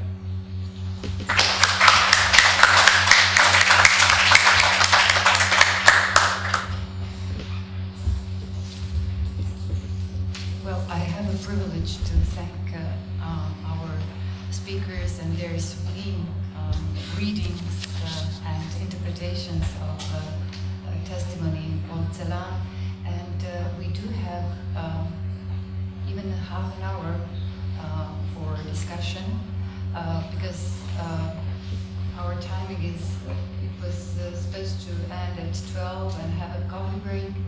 And I believe that was my feeling as well, that we can even continue 15 minutes more and then have our coffee, especially if you do have questions. So please.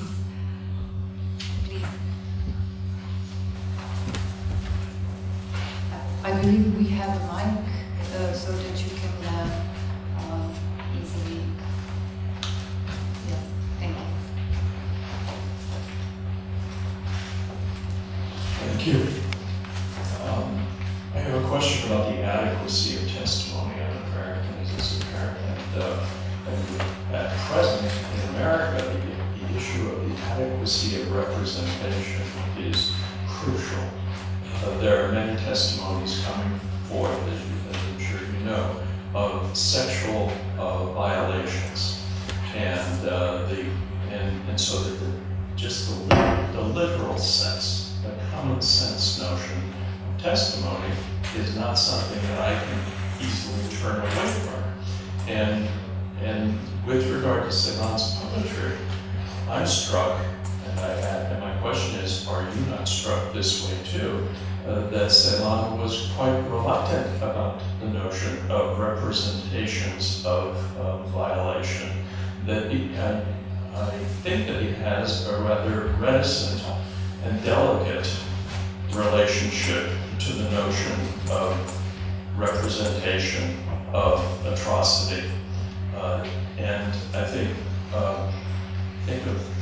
what's clarifying to me is that a contemporary of his, an American poet, Robert Lowell, he doesn't feel this at all. In Robert Lowell's poetry, there is a rather ample representation of historical experience. If all we knew of the Holocaust were what we could read from the poems of Pola Celana, I think we would not know very much. Do you not find that striking? Thank you very much for your question. I suppose that it was addressed to our last speaker or to all speakers. Okay. So yes. So I invite you to respond. I don't know if you. Well, that's the hugest question that there is. In fact, I was talking about Sheridan yesterday, and it almost depends on your theory of language. Is there some kinds of language use that do produce a testification to an event? When we talk about poetry here, after all, what you say about the testimonies in that legal context is really fascinating. Obviously, it's the same word as used, but it's maybe, is it not quite the right usage? Is all poetry testimony, as the example of Robert Lowell suggests, to essentially specify the truth, maybe? That's a very clear good answer. But I suppose, actually, the question of the Holocaust goes to the idea of what is actually showing a testimony of it. There are some documents or utterances that might seem clearer than others. I not. So I suppose that's a very helpful answer, but it's the whole question of what you think language can do in reference to so-called real world and what we're testing in some things, which is the whole topic. I'm not trying. I think as I just said, Celan was reading court testimonies and citing them in his poems. I don't think he would have given up the notion of testifying, but he certainly problematized it in his poetry. But it's a huge question, as he said. So no, I don't think he wanted to refute the adequacy of testimony in any simple way, even though he problematized, perhaps.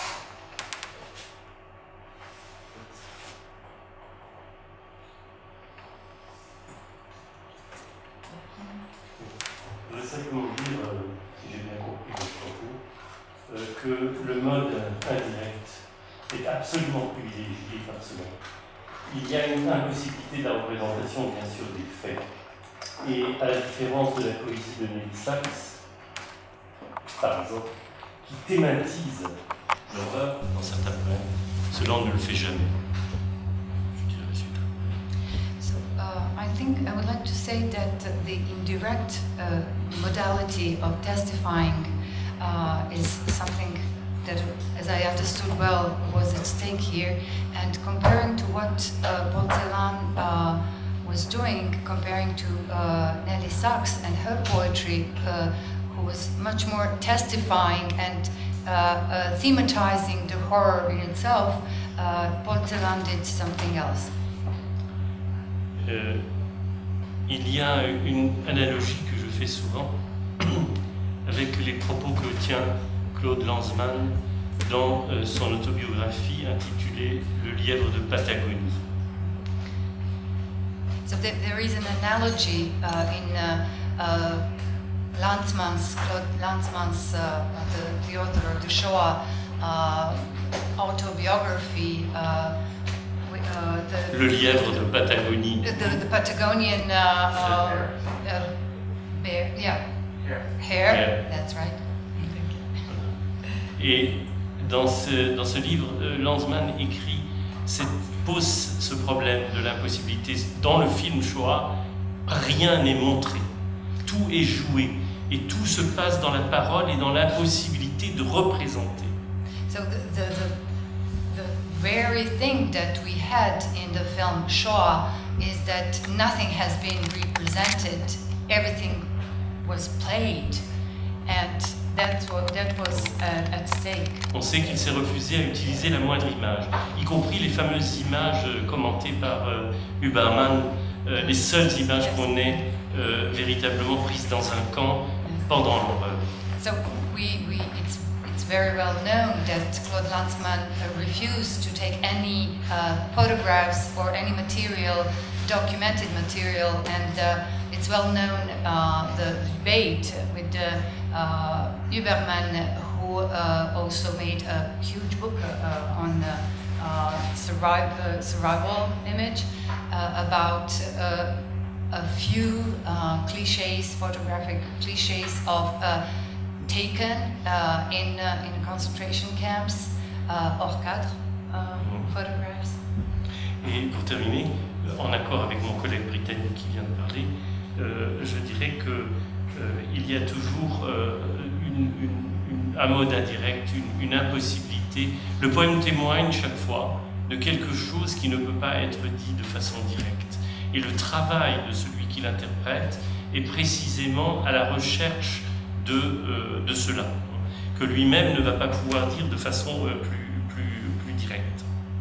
So this is why we have poetry, actually, because the poetic language says and talks to us something which is indirect and which actually could be said only through this channel of poetic.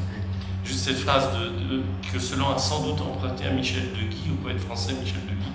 Je l'ai rencontré récemment, il m'a dit que c'est possible. Celan dit, et c'est fondamental, la poésie déjoue l'image. La poésie déjoue l'image.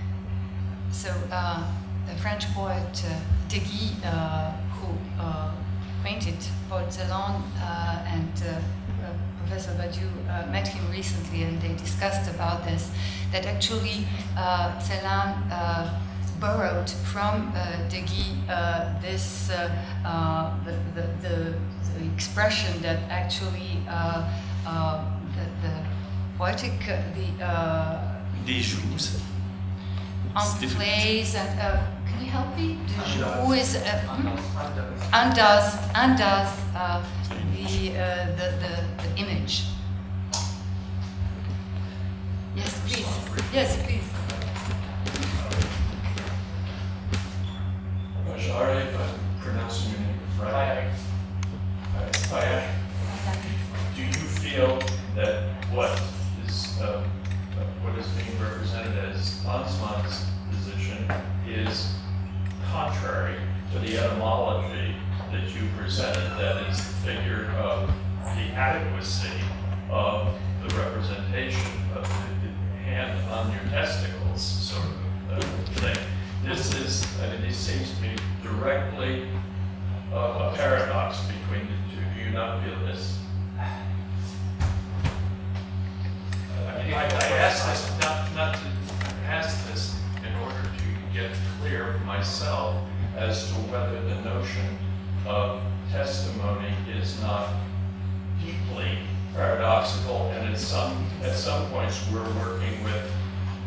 At some points we would speak of the impossibility, which would be, and which such speaking would be an abomination to people who come forward with testimony and say, this happened to me, I saw this happen, I was there. How dare you say it is impossible to represent this?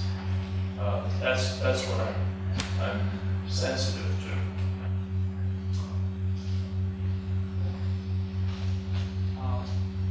Maybe I'll pass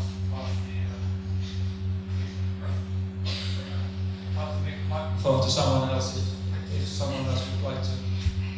May I? Yes. May I? Quite difficult. Yeah. May I? It was. I was very receptive to what you were talking, and actually, I had this also the background picture of what we are living in now with all this astonishing things about testifying something that had happened 30, 40 years ago.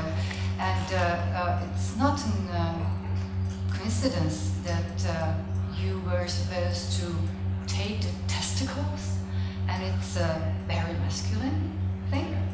And I can read in this some of this sexual difference directly by saying that, and from time to time I have an impression that Pola Celana is also Shulamiti, or his mother's voice. He's like channeling his women's echoing that impossibility of representing, talking something which was not there, even in the testimony. So even in those testicles.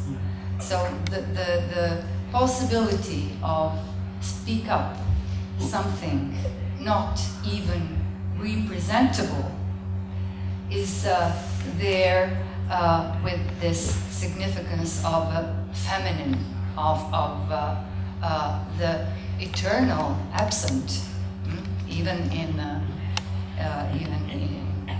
Judaism or any other monotheism whatsoever. So, that was also my question to Noah, and testimonies that they collected.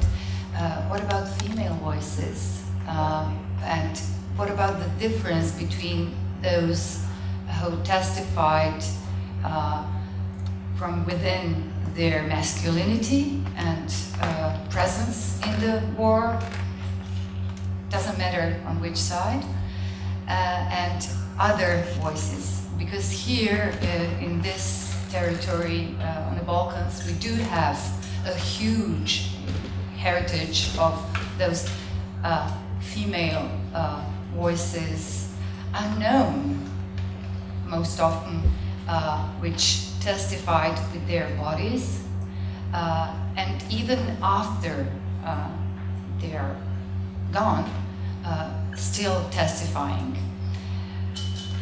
Je voudrais simplement dire qu'il faut revenir à la littéralité du poème. Orchis und Orchis, ce sont deux fleurs, deux orchidées que Celan vient de reconnaître concrètement chez un grand connaisseur de botanique qui était Heidegger. Orchis und Orchis. La désignation de l'une après l'autre est très importante. C'est la singularité de l'individu. Et je dirais, pour renchérir, que Orchis, c'est une fleur. Le féminin est là. Il est là. So the thing is that Heidegger had in front of him, when he received Celan, two orchidea, and then this orchis is not only from the etymological point of view testicle, but also la fleur. In French, it's a feminine. And die Blume. And die Blume. In German as well. So that way of translating, transposing from the concrete into language also made it feminine. La phrase est d'une extrême violence par rapport à Heidegger. This is very extremely violent against il dit cette fleur qui est testicule, cette fleur qui est la sexualité, qui est la reproduction, la possibilité de reproduire. Dans la hutte, en 29, a eu lieu une réunion qui était déjà tout à fait sous le sceau des SA. Eh bien, ce peuple, ce juif-là, vous lui avez coupé les couilles, vous l'avez émasculé, il ne pourra plus avoir d'enfants. Vous avez essayé d'éteindre la génération. Et la désignation des deux est là aussi un acte qui désigne le masculin et le féminin d'une certaine façon. Dans la répétition des mots chez Celan, c'est passionnant. Un mot n'a jamais le même sens quand il est répété. So I will start from the latest, because the repetition in Celan is extremely important, and the way that orkis and orkis the words were repeated is that Celan wanted to evoke in front of Heidegger this 29th event that happened, and that actually was a kind of no, it's not decapitation, it's a restriction of the masculinity and so the people, the Jewish yes, people. Annihilation of the Jewish people. The way of annihilating the way they reproduce. Et c'est pour ça qu'à la fin du poème, et c'est génial, le dernier vers, c'est feuchtes viel, ce qui veut dire littéralement de l'humide, beaucoup, mais ce qui veut dire aussi de l'humide qui tombe, les larmes. So the most powerful verses are at the very end of the poem, when everything is humid, and it's humid to the point that tears are going by.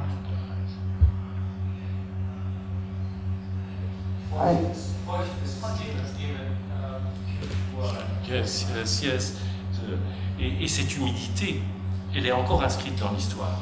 C'est l'humidité des marais dans lequel on jetait les Juifs quand on ne pouvait plus, on voulait s'en débarrasser. Et Heidegger l'a emmené dans les marais. Parce que c'est beau, c'est intéressant. Schwarzwald, tourisme. So Heidegger took Celan because they took long walks, and then he took him into those swamps, into Schwarzwald mountains, where actually many Jewish people, Jewish persons lost their lives.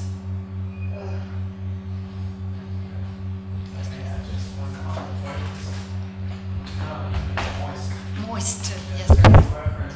Yes. All kinds of descriptions of genital morphing during the sexual act. Oui. So,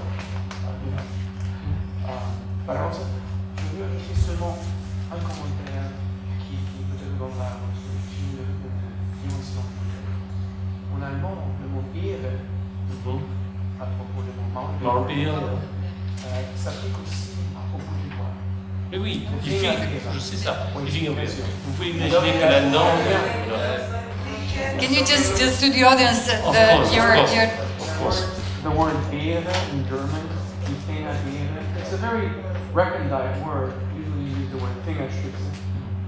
But you can also refer to the fingertip or the finger pulp.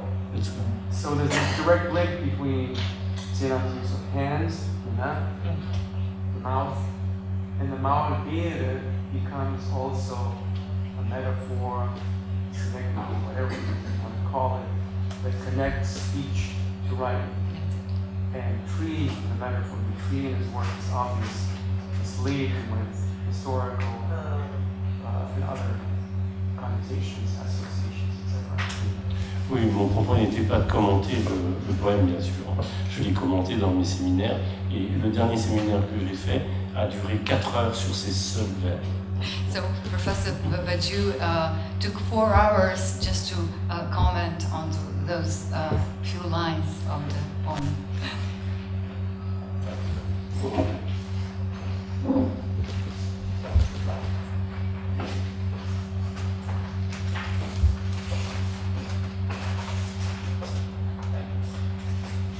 Thank you very much for a fantastic opening panel. I think it's set up this conference really well. I've got perhaps 2 questions, if I may. One's very specific for Sue, and then one more sort of general one. Sue, in your paper, you sort of drew attention to how kind of open Celan is to parody and imitation, I thought, and in your sort of characteristically generous way, you found the value in the kind of fake more sort of satirical version of Celan's verse and possibly the limitations of the more sincere translations and imitations.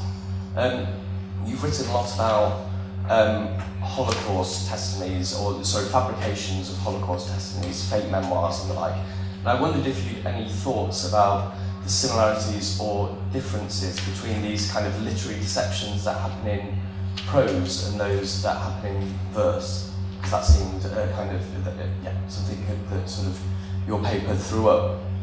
And then I have a more general question for everyone, which is Professor Badiou, you talked a lot about the significance of dates in Celan's poetry, but Sue, you quoted from Zurich the Stork-in, and it made me think about something that wasn't really discussed, but the significance of place.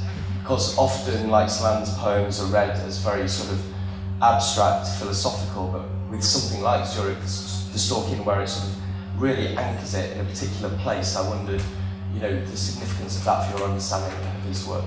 Thank you very much.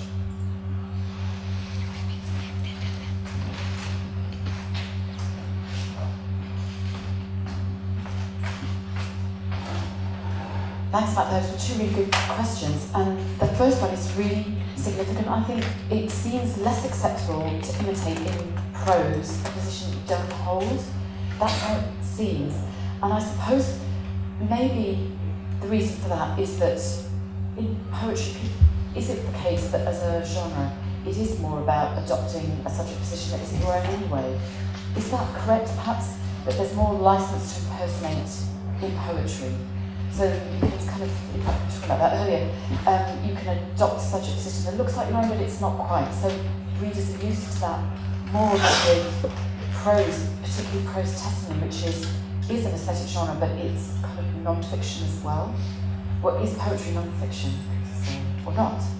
So I suppose there is more leeway with poetry, it seems. And also it raises all that question about what kind of, once you know a biographical fact about, or you think you know it, about the background to a piece of text, how can you separate it so that some of the poetry does look like, as you said, an imitation or even a parody when you know more about it. But it's interesting to try and do the mind experiment of reading it, putting that aside, and then see is it a different text when you do read it in the light of biography.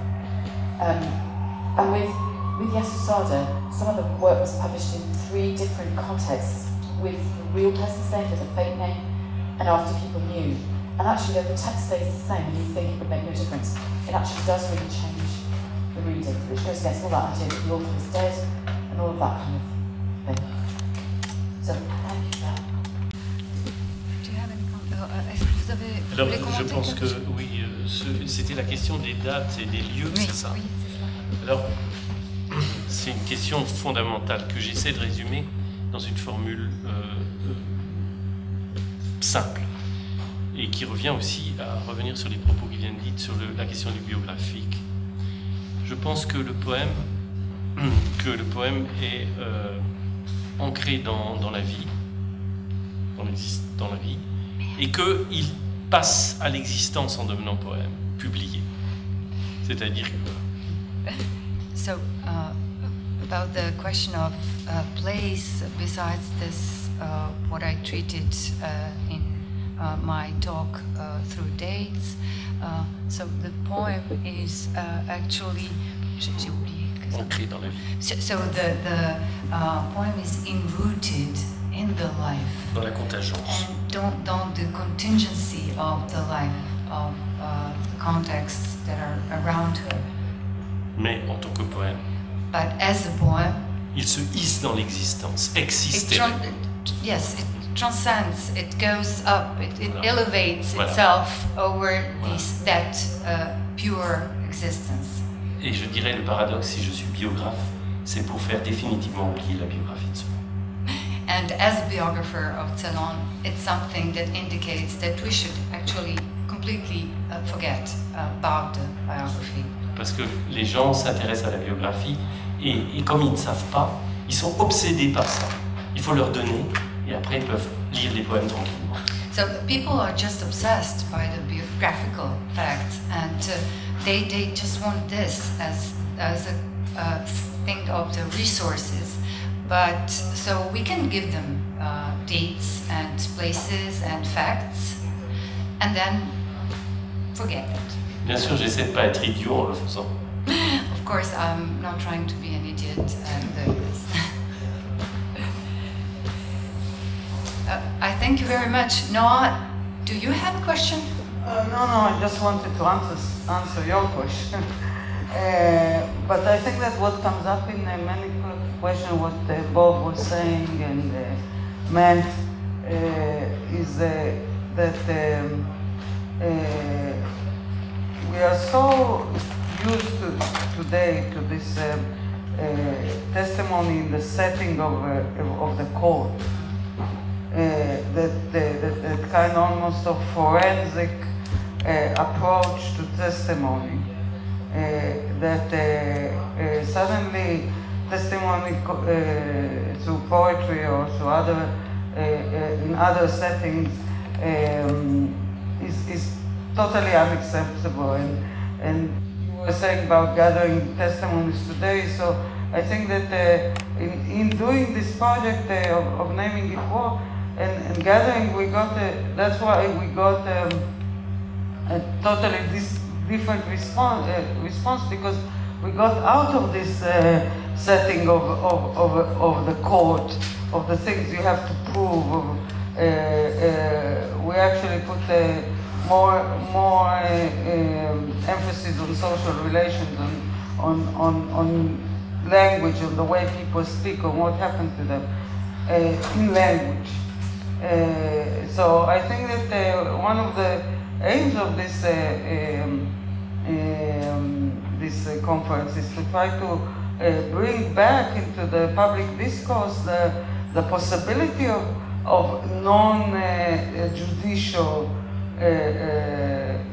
discourse about testimony, about testifying. And also I wanted to mention in this context is that the whole discussion, our whole discussion in the Center of Cultural Decontamination started about testimony started with George Leibovich and his testimony. He was in Auschwitz and he's a writer and a playwright, and he wrote a few all his poems, all his plays actually only discuss one thing, and that's the possibility of giving testimony. And his most known play, which is called The Himmel Commander,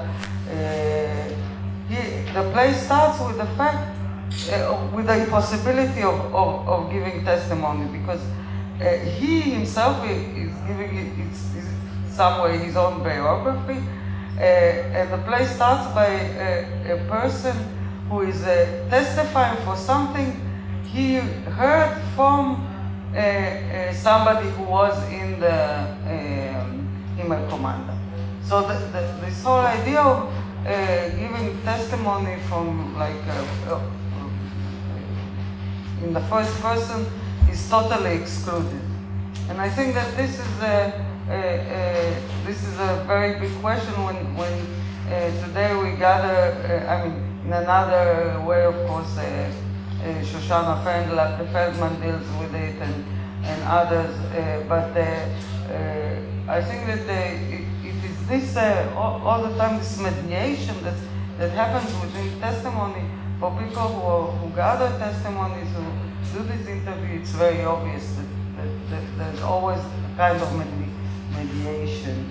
So I mean, this kind of expectation that there will be a forensic accuracy to testimony is a little bit. It's a expectation of one very precise setting. So we can think about it. Thank you. No, I might add also, because Benveniste, when he developed the etymology and the history of the testis, he also spoke about arbiter, about the judge, And strangely enough, we didn't evoke it, so you just add it as a layer on. And you're quite right.